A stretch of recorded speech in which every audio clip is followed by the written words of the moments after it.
Assalamualaikum warahmatullahi wabarakatuh. Alhamdulillah wassalatu wassalamu ala rasulillah wa ala alihi wa sahbihi wa mawala amma ba'du. Sahabat rahimakumullah, selamat datang di dalam video kali ini. Semoga kita semua diberikan panjang umur, sehat badan, dijembarkan rezeki. Amin ya Allah ya Rabbal Alamin.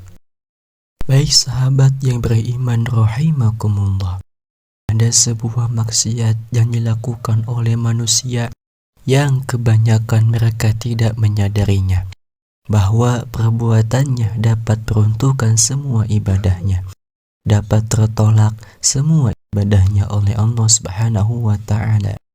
Walaupun dia seorang yang ahli ibadah, ahli dzikir, ahli tahajud, ahli puasa, akan tetapi ia melakukan perbuatan ini, maka ibadahnya tidak diterima oleh Allah Subhanahu wa ta'ala. Bahkan ia selalu ada dalam murkanya Allah Subhanahu wa ta'ala dan murkanya Rasulullah SAW. Sebagaimana dijelaskan dalam kitab Al-Jawharul Mawhub wa Munbahatul Qulub karya Al-Alamah Syekh Ali bin Abdurrahman Al-Kalantani rahimahullah pada halaman 157. Di masa kenabian Nabi Muhammad SAW, dulu ada satu lelaki yang bernama Alqamah.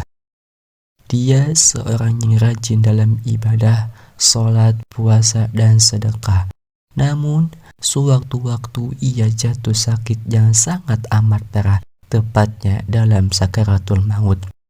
Namun, entah kenapa Alqamah yang taat itu kesulitan untuk mengucapkan kalimat la ilaha illallah, hingga sang istri meminta tolong kepada seseorang untuk menemui Rasulullah SAW untuk menyampaikan pesan tentang keadaan suaminya kepada Rasulullah.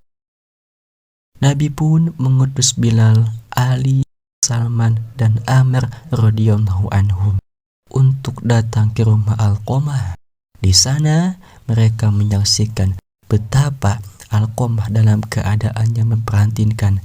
Mereka bertanya-tanya, bagaimana mungkin seorang yang taat kepada Allah dan Rasulnya itu kesulitan dalam mengucapkan la ilaha illallah. Lidah Alqamah seakan-akan terkunci. Mereka merasa khawatir. Mereka pun mengutus Bilal untuk menyampaikan kepada Rasulullah SAW. Rasulullah pun bertanya, apakah Alqamah masih memiliki ayah dan ibu? Ayahnya sudah meninggal, tapi dia masih memiliki ibu yang sudah renta. Jawab Bilal apa adanya.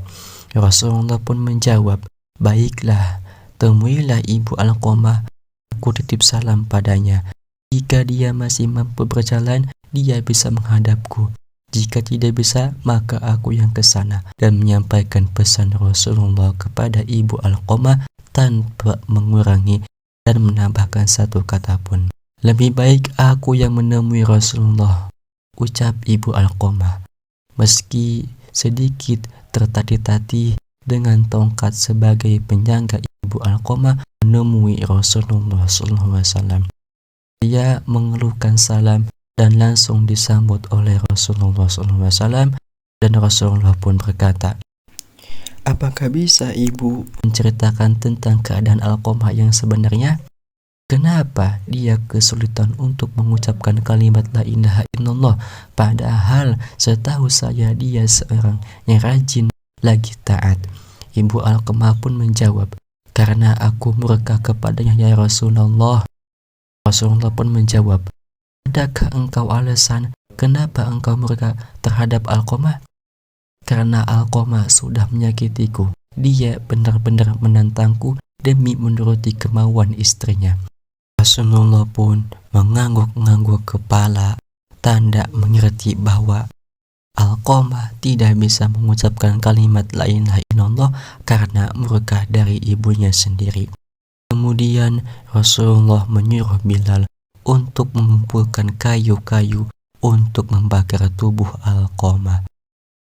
Ya Rasulullah, kenapa engkau membakar tubuh putraku di depan mataku. Bagaimana perasaanku nanti? Tanya Ibu Alqamah. Ya, bagaimanapun seorang ibu mana yang bisa melihat putranya sendiri dibakar di depan matanya. Wahai Ibu Alqamah, sejatinya siksa Allah nanti di akhirat akan lebih kejam. Segala amal yang dilakukannya selama ini tidak dapat diterima oleh Allah Subhanahu wa Ta'ala karena terhalang akan siksamu. Kebajikan yang dilakukan jadi tidak berguna dan tak bisa membantu menyelamatkan dari api neraka. Rasulullah menjelaskan, jika engkau ingin putramu selamat dari api neraka, engkau harus merelakan apa yang telah Alqamah lakukan. Baiklah Rasulullah, aku akan memaafkan putraku. Aku sungguh tak sanggup mengetahui jika putraku akan masuk neraka karena diriku. Ibu Alqamah mengucap sungguh-sungguh.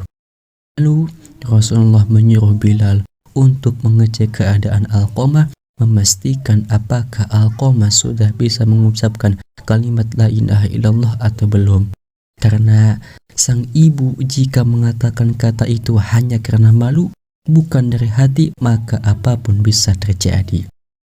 Namun ternyata Ibu Alqamah sungguh tulus telah memaafkan putranya, karena ketika Bilal sampai di pintu rumah Alqamah, Bilal mendengar Alqamah telah mengucapkan kalimat la ilaha illallah. Bilal lalu masuk dan memberi tahu apa yang sebenarnya telah terjadi pada keadaan Alqamah itu. Tentang lidah Alqamah yang terkunci tidak bisa mengucapkan kalimat syahadat karena mendapat murka dari ibunya. Bahwa semua amal yang dilakukan olehnya tidak dapat menolong karena murka sang ibu kepada anaknya.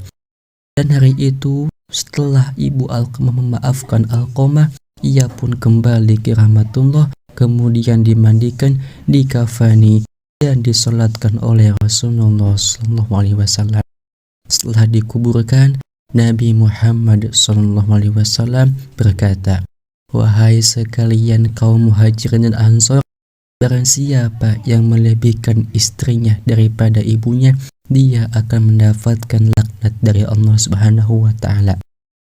Para malaikat dan sekalian manusia, Allah tidak akan menerima amalnya sedikit pun kecuali kalau dia mau bertobat dan berbuat baik kepada ibunya serta mendapat ridhonya. Karena ridho Allah tergantung pada ridhonya dan kemarahan Allah tergantung pada kemarahannya. Sahabat rahimakumullah, inilah dosa yang membuat semua amalan ibadah-ibadah yang lain tertolak, yaitu tidak mendapatkan ridho dari kedua orang tua. Semoga kita semua bisa dapat ridhonya dan semoga kita tidak termasuk orang-orang yang durhaka kepada orang tua kita. Baik sahabat rahimakumullah, demikian kisah tersebut. Semoga bermanfaat bagi kita semua, khususnya bagi saya pribadi.